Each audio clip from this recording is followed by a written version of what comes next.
Hello viewers, Tollywood story এক্সপ্লেনারে তোমাদের সবাইকে স্বাগত জানিয়ে তোমাদের পছন্দের ধারাবাহিক রাঙামতি তীরন্দাজের আজকের পর্বের রিভিউ নিয়ে আমি পৌঁছে গেছি তোমাদের সামনে। শুরুতেই দেখতে পাচ্ছি বৃন্দা তো নিজের ঘরে বসে রিল্যাক্স করছে। ঠিক সেই সময় বাইরে থেকে কিছু মানুষজনের চিৎকার চেঁচামেচির আওয়াজ পাচ্ছে। জানলা দিয়ে যখন দেখছে তখন দেখছে যে রাঙামতির সঙ্গসাথীরা তারা ভাতের হাঁড়িটা বাইরে নিয়ে এসেছে, সেখানে জল দিবে বলে। জল দিয়ে পান্তা করে রাখবে, সেই পান্তাটা সকালে পেঁয়াজ লঙ্কা দিয়ে মেখে খেয়ে যাবে যাতে কম্পিটিশনে কোনো সমস্যা না হয়। ঠিক সেই সময় বুধন বলে ছেলেটি বাইরে আসে, বলে কি রে, আশেপাশে কি লোকজন নেই বলে তোদের মনে হচ্ছে? এখানে কি আশেপাশে লোক থাকে না? তোরা এরকম চিৎকার চেঁচামেচি কেন করছিস? দেখ, রাঙামতির সম্মান বাঁচানোটা কিন্তু আমাদের দায়িত্বের মধ্যে পড়ে, আর আমরা ওর সম্মান নিয়ে কিন্তু কোনো টানাহেচড়া করতে পারি না। আমরা এমন কোনো কিছু করব না যাতে রাঙামতির সম্মান নষ্ট হয়, এটা তোদের সবাইকে মাথায় রাখতে হবে। তোরা যখন পান্তা ভাত খাবি বলে ঠিক করেছিস তো খা, অসুবিধে নেই। তো হাঁড়িতে জলটা তো তোরা ঘরের ভিতরেও দিতে পারতিস, বাইরে এলি কেন? যা ভেতরে যা, এই বলে সবাইকে ভেতরে পাঠিয়ে দেয়। তখন ওপর থেকে কিন্তু বৃন্দা সেটা দেখছে। বৃন্দা দেখে বলছে, ও আচ্ছা, পান্তা পান্তা ভাত খেয়ে কম্পিটিশনে যাবে? রাঙাও তো পান্তা খায়, তাহলে এই পান্তা দিয়ে কিছু একটা আমাকে করতে হবে। তখন ড্রয়ার থেকে জুলাবের একটা শিশি বের করে, সেটা নাকি সে পান্তা ভাতের মধ্যে মিশিয়ে দেবে। তাহলে সবাই বারবার করে বাথরুমে দৌড়বে আর কম্পিটিশনটা ঠিকঠাকভাবে করতেই পারবে না, তার ফলে রাঙা হেরে যাবে। এরকমই একটা প্ল্যান করেছে বৃন্দা। এদিকে রাঙা চাপাদের নিয়ে একটা করছে, রিহার্সাল করছে আর কি। সবাইকে বলে দিচ্ছে যে স্টেজে তারা কিভাবে উঠবে, কোন দিক থেকে উঠবে, আর রাঙা ঠিক মাঝখান থেকে তাদেরকে জয়েন করবে। এইভাবে সবটা বুঝিয়ে দিচ্ছে।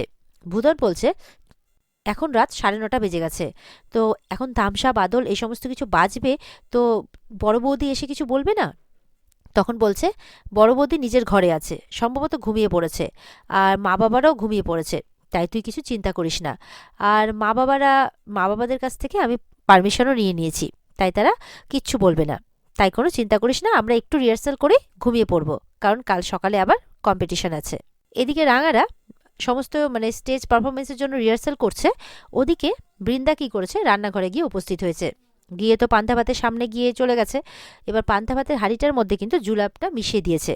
এবার জুলাপটা মিশিয়ে দেওয়ার পর তো খুব হাসছে। তারপর রান্নাঘর থেকে যখন বেরোবে তখন সেখানে একটা বালতির উপরে থালাবাটি রাখা আছে, সেটা হুড়মুড় করে পড়ে যায়। সেই আওয়াজটা তো রাঙা পায়, রাঙা পেয়ে কে কে বলে ছুটে যায় রান্নাঘরের দিকে। তখন কাউকে দেখতে পায় না। বৃন্দা ততক্ষণে থালাবাটিগুলো গুছিয়ে সেখান থেকে পালিয়েছে। রাঙার পেছন পেছন বুধনও গেছে। বলছে, কি হয়েছে রে? বলে, আমি এক্ষুনি একটা আওয়াজ শুনলাম, এখানে কেউ ছিল। বলে, তুই হয়তো আমাদের পায়ের আওয়াজ শুনেছিস, ভুল বুঝেছিস তুই, চল, এখানে কেউ নেই। এই বলে রাঙাকে নিয়ে বুধন বাইরে চলে যায়। দিয়ে বাইরে তারা আবার রিহার্সাল করতে থাকে। এবার পরের দিন বুধনরা সবাই লাইন করে খেতে বসেছে, আর রাঙা তাদেরকে পান্তা ভাতটা বেড়ে দিচ্ছে আর কি, আর সঙ্গে তরকারিও দিচ্ছে। বলছে, পেট ভরে খেয়ে নে, কিন্তু এরপরে ওখানে গিয়ে সারাদিন কি খাবি না খাবি একদম ভালো মতো করে খেয়ে নে। তরকারি টরকারি সব বেশি বেশি করে দিচ্ছে।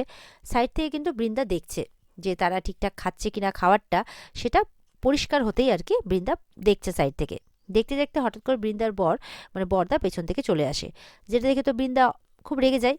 বলে, তোমার কি খেয়ে দিয়ে কাজ নেই? তুমি হঠাৎ করে আমার ঘাড়ে হাত দিয়ে পেছন পেছন চলে এসছো আর বলছো শোনা, যত সব নাটক আর কি, এরকমভাবে বলছে বরদাকে আর কি, তার স্বামীকে। তো বৃন্দা তো সাইড থেকে দেখে যাচ্ছে আর মনে মনে বলছে, খাও খাও, বেশি করে খাও, এটা খেয়ে তো বাথরুম থেকে আর কেউ তোরা বেরোতে পারবি না। আর মা বাবারও যে তোদেরকে নিয়ে এত কনফিডেন্স, সেটাও ভেঙে চুরে চুরমার হয়ে যাবে, আর নবারুণ চ্যাটার্জির মুখেও চুনকালি পড়বে। এগুলো ভাবছে। আর তারপরে বরকে তো উল্টোপাল্টা কথা বলছে যে তার স্বামী যখন বলছে যে আমি না তোমাকে ফুললি সাপোর্ট করব, আর একটু সাপোর্ট না আমার বোনটাকেও করবো, হ্যাঁ, কিন্তু রাঙাকে একদম সাপোর্ট করব না।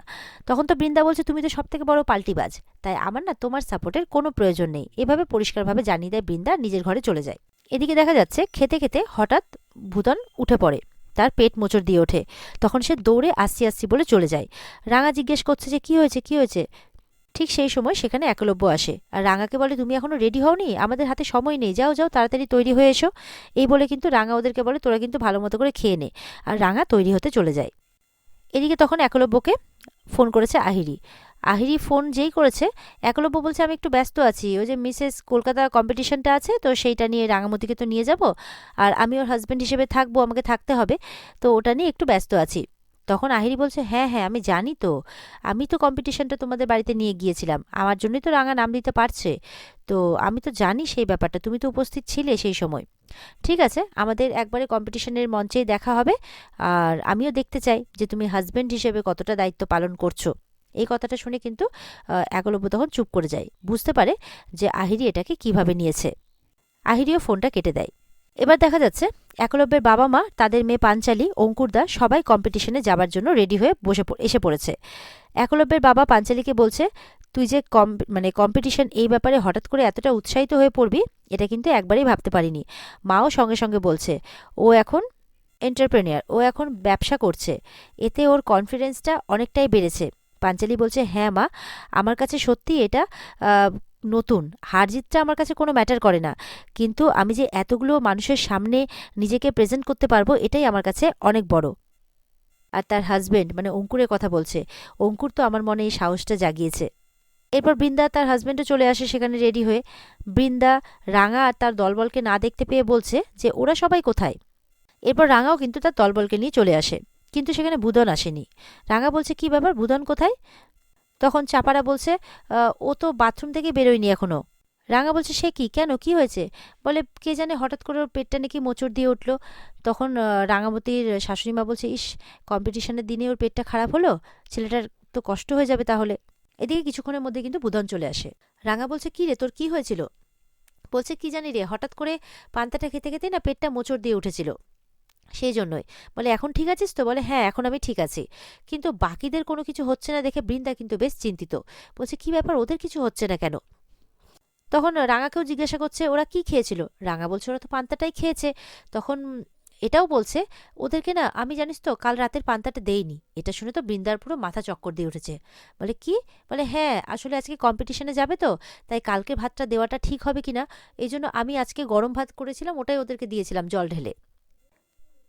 কিন্তু দেখ, বাকিদের কিছু তো হলো না, কিন্তু ওর আবার কি সমস্যা হলো এটাই বুঝতে পারছি না। তখন বৃন্দা মনে মনে ভাবছে, তাহলে এই চালটাও আমার কাজ করলো না, তাহলে তো এবার মোক্ষম চালটা চালতেই হবে দেখা যাচ্ছে। এরপর সবাই মিলে কিন্তু সেই কম্পিটিশনের মানে জায়গাতে গিয়ে উপস্থিত হয়ে যায়। ওখানকার তখন রিসেপশনে যে আছে সে বলছে আর কি, কে কে কম্পিটিশনে আছে তাদের নামগুলো বলছে। এবার সেখানে কিন্তু সেই ইভেন্ট ম্যানেজমেন্টের মেয়েটিও আসে, যে দায়িত্বে আছে আর কি। সে তো রাঙাকে দেখে ভয় পেয়ে পুরো লুকোচ্ছে। রাঙা বলছে, না না, ভয় পাস না, আমি শুধুমাত্র তাদেরকেই তীরবিদ্ধ করি যারা অন্যায় করে। আর এই যে সঙ্গসাথীগুলোকে দেখছিস, এরা না সেই জঙ্গল থেকে এসেছে, তোরাই ডেকে নিয়ে এসেছিলি, আর ওরা আমার সাথে স্টেজে পারফর্ম করবে। তখন তো সেই মেয়েটি বলছে, আপনি বুঝতে পারছেন না রাঙামতি, ওরা তো এত বড় একটা এরকম শোতে কি করে যেতে পারে? তখন রাঙামতির শাশুড়িমা বলছে, ওরা প্রত্যেকেই শিল্পী, আর শিল্পী হিসেবে আপনাদের ওনাদেরকে সম্মান করা উচিত। তখন মেয়েটি তাদেরকে গ্রিন রুমে গিয়ে বসতে বলে, আর বাকি বাড়ির লোকজনকে দর্শক আসনে গিয়ে বসতে বলে। এদিকে তো রাঙামতি যাওয়ার আগে একটু হলেও রাঙামতির ভয় লাগছে। রাঙামতি একলব্যকে বলছে, তখন একলব্য কি করছে, রাঙামতির হাতটা ধরে তার হাতের উপরে হাত দিয়ে বলছে, ভয় পেও না। রাঙামতি আবার ভয় পাচ্ছে? যেটা করবে ভেবেচিন্তে করবে, ঠান্ডা মাথায় করবে। রাঙা বলছে, আসলে এটা যদি তীর ধনুকের কম্পিটিশন হতো তাহলে আমি ভয় পেতাম না, এটা তো অন্য কম্পিটিশন, তাই। একলব্য বলছে, তুমি যেমন, তুমি তাতেই বেস্ট, তুমি আমার চোখের দিকে তাকিয়ে থাকো। আমি আজকে চাই যে যেই প্ল্যাটফর্মটা তুমি পাচ্ছ, যে জায়গাটা তুমি পাচ্ছ, সবার সামনে তুমি যেমন তেমনভাবেই তুমি নিজেকে মেলে দাও। রাঙামতি তো একভাবে তাকিয়ে আছে একলব্যের দিকে আর হাসছে। একলব্যের কথাই মনে জোর পাচ্ছে রাঙামতি। একলব্যও তাকিয়ে আছে রাঙার দিকে, আর রাঙা আর একলব্যকে একসাথে দেখে একলব্যের মা বাবাও খুব খুশি, তার বোনও। একলব্য বলছে, এটাই তোমার ইউএসপি, মনে রাখবে, এটাই তোমাকে এগিয়ে নিয়ে যাবে। এই বলে তাকিয়ে আছে রাঙার দিকে, আর রাঙাকে মনের জোর দিচ্ছে।